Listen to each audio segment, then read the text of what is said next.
Hey guys, how's it going? Hope you're doing well. My name is Crown, and today I'm going to read you some very interesting stories that I hope that you're gonna love. And now, without further ado, let's go!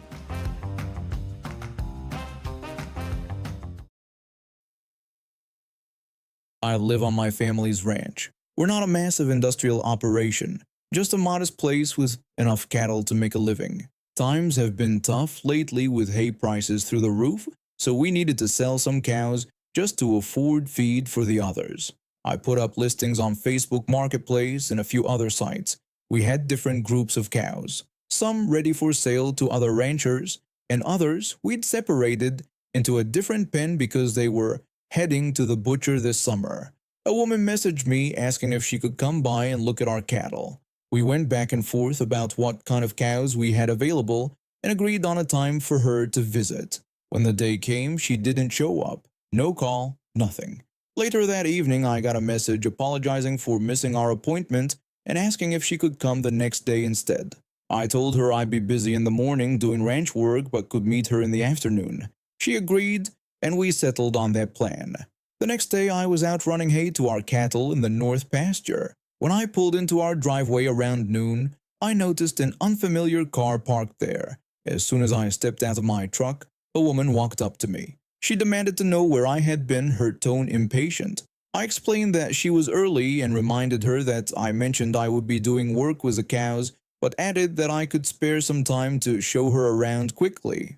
I tried to be polite even though she was annoyed despite being the one who showed up unannounced and earlier than we discussed. I led her over to the pens where we kept the cattle for sale. She pointed to our separate pens and asked why the cattle were divided, suggesting they should all be together. I explained that the separated group was being fattened up for butchering this summer. Her face twisted into an expression of disgust. She accused me of torturing these animals, her voice rising. I'm not one to judge someone who's against animal abuse.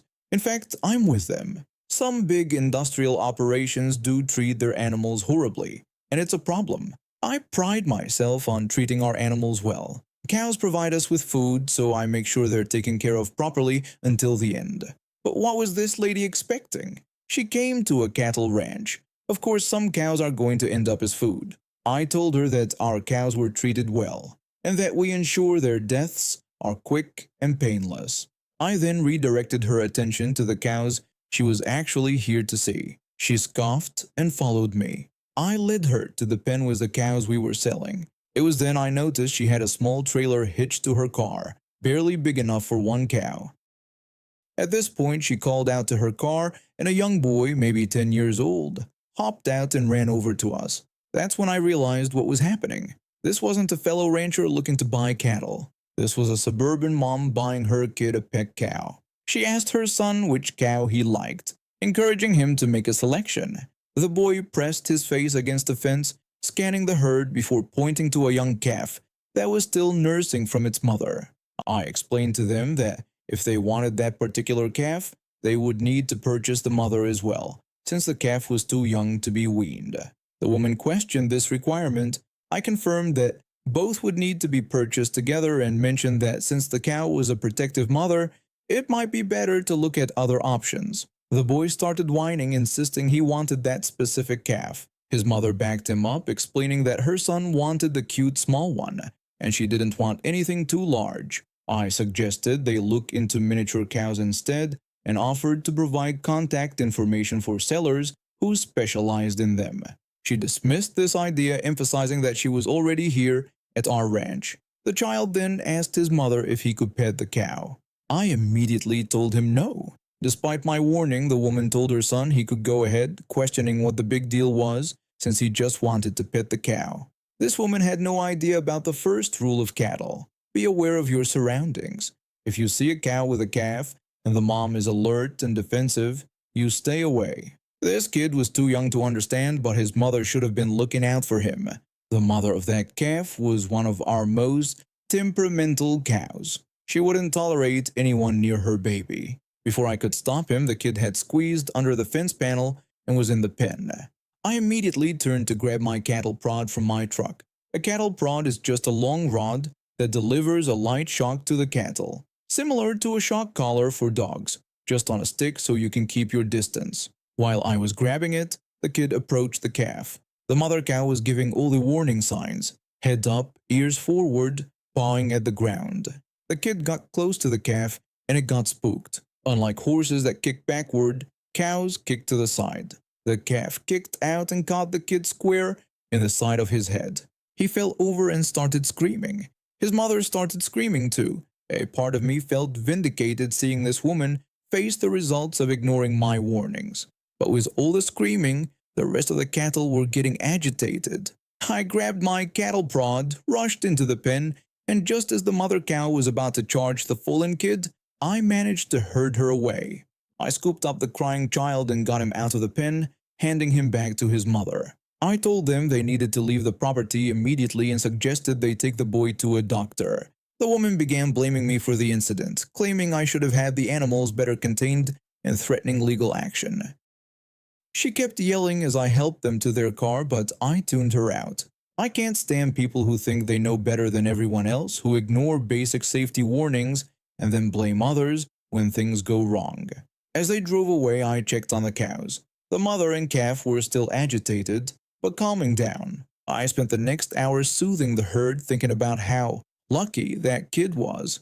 It could have been worse.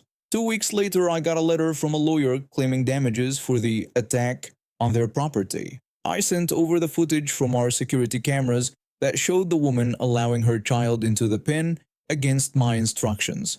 Never heard from them again. I still sell cows, but now I make everyone sign a waiver before they get near the pens.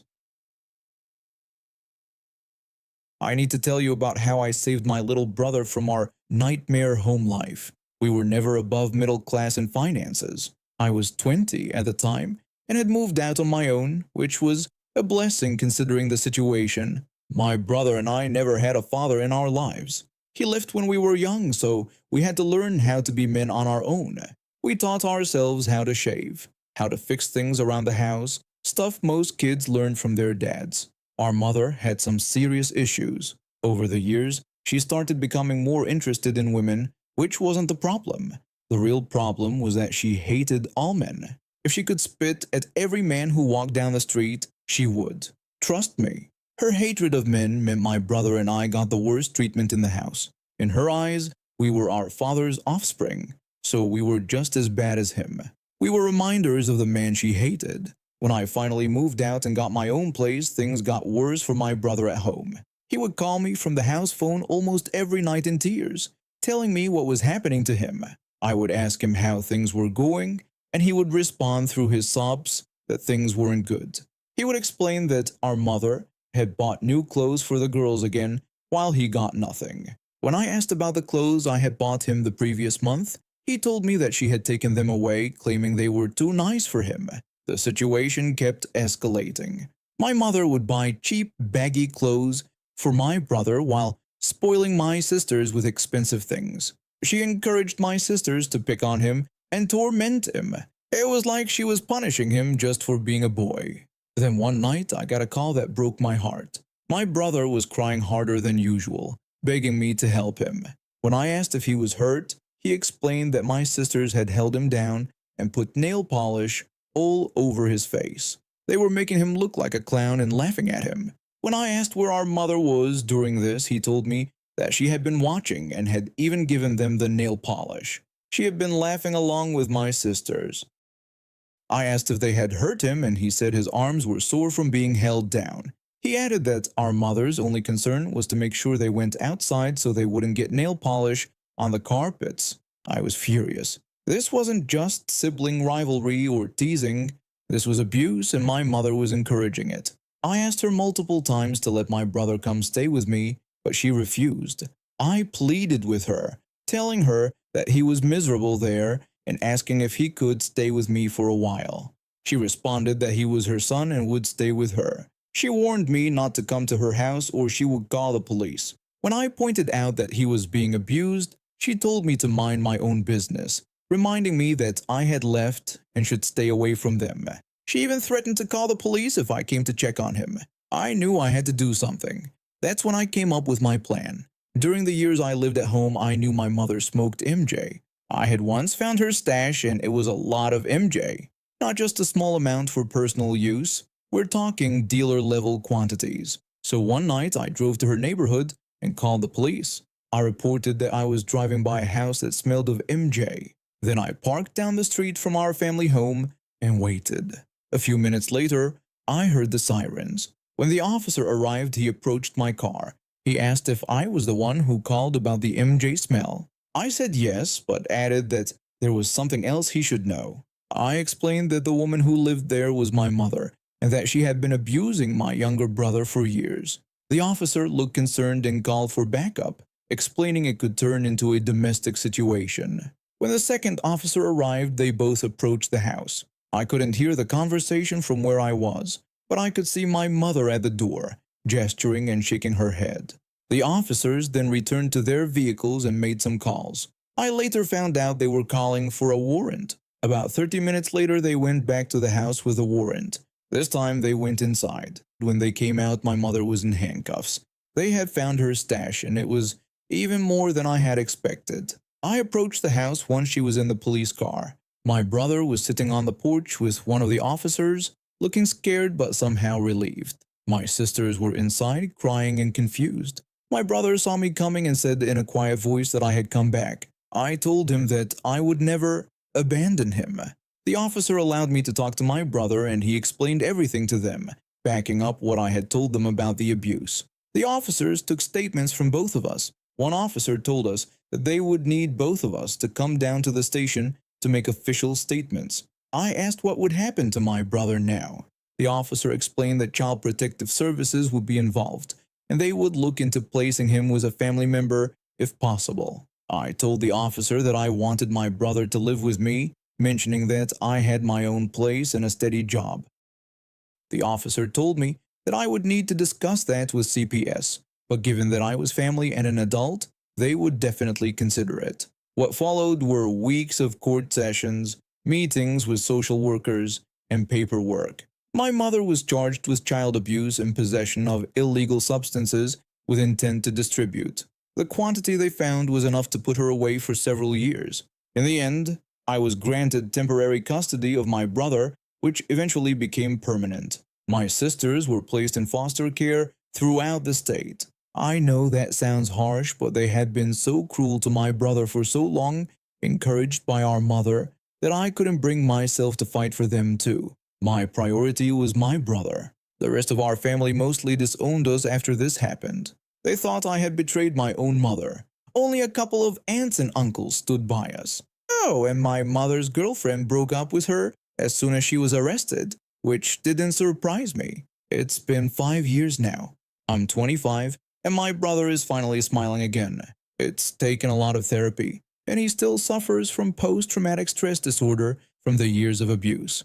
But he goes to a good school now, wears clothes that actually fit him, has friends, and is getting stronger every day, both physically and emotionally. The last time I saw my mother, she was being led away in handcuffs. She told me I would regret this, and that I was just like my father, selfish and cruel. I told her that I was nothing like him because he abandoned us, while I came back to save my brother from her. Those were the last words I ever said to her. We haven't spoken since, and I plan to keep it that way.